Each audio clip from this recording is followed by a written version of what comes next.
Good morning बच्चों। मैं doctor Lakshmi Tiwari, Hindi विभाग, मड़वारी कॉलेज, रांची। बच्चों, आज मैं आप लोगों को इलेक्टिव हिंदी अंतराल भाग 2 का गद्य खंड पढ़ाऊंगी। पद्य खंड पहले पढ़ा चुकी हूँ और आज मैं गद्य खंड का पाठ जहाँ कोई वापसी नहीं को बताऊंगी। तो बच्चों, जहाँ कोई वापसी नहीं पाठ के लेखक हैं निर्मल वर्मा। निर्मल वर्मा हिंदी साहित्य के नई कहानी आंदोलन के सशक्त हस्ताक्षर माने जाते हैं। यद्यपि हिंदी कथा साहित्य के क्षेत्र में उनका उल्लेखनीय योगदान है, तथापि उन्होंने उपन्यास, यात्रा, संस्मरण, निबंध आदि भी लिखे हैं। उनके साहित्य में विविध विषयों का विवेचन मिलता है। उन्हें साहित्यिक उपलब्धियों के लिए कई पुरस्कारों से सम्मानित भी किया गया है। तो आज हम लोग देखते हैं पाठ जहाँ कोई वापसी नहीं। बच्चे, जहाँ कोई वापसी नहीं पाठ शीर्षक हमारा यह कहानी नहीं है। जैसा कि हम पहले बताए कि गद्य खंड बताएंगे, तो गद्य खंड में केवल कहानी ही नहीं आती है। पहले भी मैं आप लोगों को बता चुकी हूँ कि गद्य खंड में बहुत सारा आता है, जैसे कहानी के साथ साथ उपन्यास, नाटक, रिपोर्टाज, फीचर, यात्रा वृत्तांत, डायरी वगैरह। तो ये जो हमारा पाठ है जहाँ कोई वापसी नहीं, निर्मल वर्मा द्वारा रचित उनका यात्रा वृत्तांत संग्रह का नाम है धुंध से उठती धून। और यह जो पाठ है जहाँ कोई वापसी नहीं, यह इसी का एक अंश है।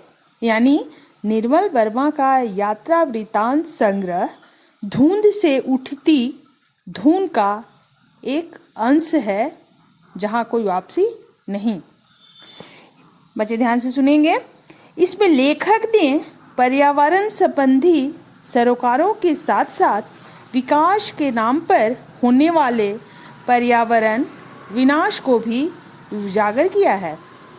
इतना ही नहीं, विकास से उत्पन्न विस्थापन संबंधी मनुष्य की यातना का भी मार्मिक वर्णन किया है।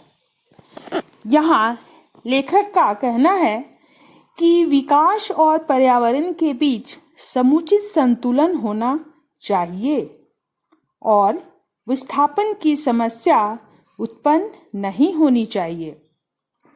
तो जैसा कि हम बताएं कि यह पाठ यात्रा वृत्तांत का अंश है, तो यहाँ लेखक का सिंगरौली जाना, यानी लेखक सन 1983 में दिल्ली की लोकायन संस्था की ओर से सिंगरौली की स्थिति का जायजा लेने वाले प्रतिनिधि मंडल का सदस्य बनकर सिंगरौली पहुंचे। वे सब सिंगरौली के नावा गांव गए। वहां पर्याप्त वर्षा के कारण रोपाई चल रही थी। इस क्षेत्र की आबादी 50,000 से अधिक है। यहाँ के एक गांव का नाम अमझर अर्थात आम के पेड़ों का गांव है, जहाँ आम झरते थे, यानी बहुत आम गिरते थे। इस क्षेत्र में जब से सरकार ने घोषणा की है कि नावा गांव के अनेक गांव अमरौली योजना के अंतर्गत उजड़ जाएंगे, तब से आम के पेड़ों पर सूनापन है। ना कोई फल पकता है और ना कुछ झरता है। उसी समय से आम के पेड़ सूखने लगे हैं। आदमी उजड़ेगा तो पेड़ जीवित रहकर क्या करेंगे? विस्थापन के विरोध में लेखक को पेड़ों का सामूहिक मूक सत्याग्रह सिंगरौली में देखने का अनुभव हुआ। विस्थापन से पहले अमझर गांव के लोग स्वच्छ, पवित्र और प्राकृतिक खुले वातावरण में पेड़ों के झुरमुट के नीचे बने खप्पर लगे मिट्टी के झोपड़ों में रहते थे, किंतु विस्थापित होने के बाद वे अनाथ हो गए। अपने मूल आधार से कटे होने के एहसास के साथ शहर की गंदी बस्तियों में जीवन व्यतीत करने के लिए मजबूर हो जाते हैं।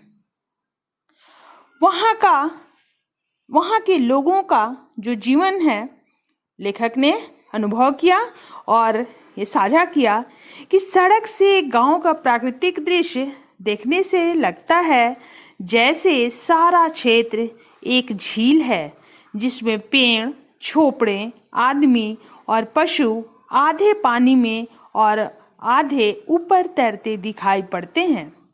लगता है जैसे सब कुछ बाढ़ में डूब गया है, लेकिन ऐसा है नहीं, ऐसा लेखक को महसूस होता है। पानी में डूबे धान का खेत है। यदि गांव के अंदर चले जाएं तो औरतें धान के पौधे रोपती दिखाई पड़ेंगी। उन औरतों ने सिर पर किस्तीनुमा हैट पहने होते हैं। इन दृश्यों को देखकर विश्वास नहीं होता है कि आने वाले वर्षों में सब कुछ समाप्त हो जाएगा। यहाँ की औरतें सड़कों पर पत्थर कूटती दिखाई पड़ेंगी, परंतु वे अपने गांव की यादों को नहीं भूल पाएंगी। आने वाली पीढ़ी इन गांवों के संबंध में कुछ नहीं जान पाएगी। यहाँ आधुनिक औद्योगिकीकरण के कारण लोग विस्थापित ही नहीं होते, अपितु उनका परिवेश और आवास स्थल सदा के लिए नष्ट हो जाते हैं। यानी आधुनिक औद्योगिकीकरण और नए शरणार्थी से आवास स्थल सदा के लिए नष्ट हो जाते हैं।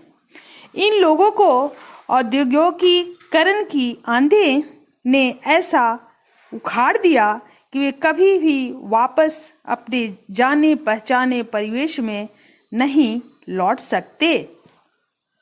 औद्योगिकीकरण की आंधी ने ऐसा उखाड़ कर फेंक दिया जो अपने परिवेश में वापस नहीं लौट सकते। ये आधुनिक भारत के शरणार्थी हैं। प्राकृतिक विपदाओं के शिकार लोग तो विपदा समाप्त होते ही अपने घर लौट सकते हैं, परंतु औद्योगिकीकरण के शिकार लोग ऐसा नहीं कर सकते। वहाँ का ऐसा इतिहास था। सन 1926 से पहले सिंगरौली में खैरवार जाति के आदिवासी राजा राज करते थे, किंतु बाद में इसका आधा भाग, जिसमें उत्तर प्रदेश और मध्य प्रदेश के खंड थे, रीवा राज्य में शामिल कर लिए गए। यह क्षेत्र विंध्याचल और कैमूर के पहाड़ों और जंगलों से घिरा था। यहाँ कत्था, महुआ, बांस, शीशम आदि के पेड़ थे। सघन जंगलों के कारण यहाँ यातायात के साधन सीमित थे। कभी सिंगरौली काला पानी माना जाता था। लोग न भीतर आते थे और न बाहर जाते थे। यहाँ की भूमि अत्यंत उपजाऊ है और जंगल इतने सघन हैं कि शताब्दियों से यहाँ के लोग अपना भरण पोषण करते आए हैं। एक भरे पूरे अंचल को किस प्रकार उखाड़ा जा सकता है, सिंगरौली इसका ज्वलंत प्रमाण है। वहाँ यानी सिंगरौली क्षेत्र की संपदा ही उसके लिए अभिशाप बन गई। केंद्रीय सरकार और उद्योगपतियों को इसके खनिज पदार्थों को पता चल गया। पहले रिहंद बांध बना, जिसके कारण हजारों गांव उजड़ गए, लोग विस्थापित हुए। इसके बाद सेंट्रल कोलफील्ड और नेशनल थर्मल पावर कॉरपोरेशन बना। चारों तरफ पक्की सड़कें और पुल बने और सिंगरौली प्रगति के मानचित्र पर आ गया। सरकारी अफसरों आदि की लाइन लग गई। इतना ही नहीं, ठेकेदारों और वन अधिकारियों और सरकारी अधिकारियों ने इस क्षेत्र पर हमला बोल दिया। सिंगरौली का विकास उसका विनाश बनकर आया था और लेखक तथा अन्य लोग लोकायन संस्था की ओर से इसका जायजा लेने सिंगरौली गए थे। लेखक समझता था कि स्वतंत्रता प्राप्ति के बाद औद्योगिकीकरण के चक्कर को संभवतः रोका जा सकता था। उसके अन्य विकल्प खोजे जा सकते थे, किंतु भारत पश्चिमी का अंधानुकरण करता रहा और स्थिति हाथ से निकल गई। तो यहाँ लेखक निर्मल वर्मा का कहने का तात्पर्य है कि अंधाधुंध विकास और पर्यावरण संबंधी सुरक्षा के मध्य समुचित संतुलन होना चाहिए। यानी लेखक का यह उद्देश्य था, इस निष्कर्ष पर पहुंचे थे कि सुरक्षा के माध्यम से समुचित संतुलन होना चाहिए, परंतु ऐसा हुआ नहीं। अन्यथा विकास सदैव विस्थापन और पर्यावरण संबंधी समस्याओं को जन्म देता रहेगा। मनुष्य अपने समाज, संस्कृति और परिवेश से विस्थापित जीवन जीने के लिए बाध्य रहेगा। तो बच्चों, आज हम लोग यहीं समाप्त करते हैं, फिर दूसरे क्लासेस में आगे चर्चा करेंगे। धन्यवाद।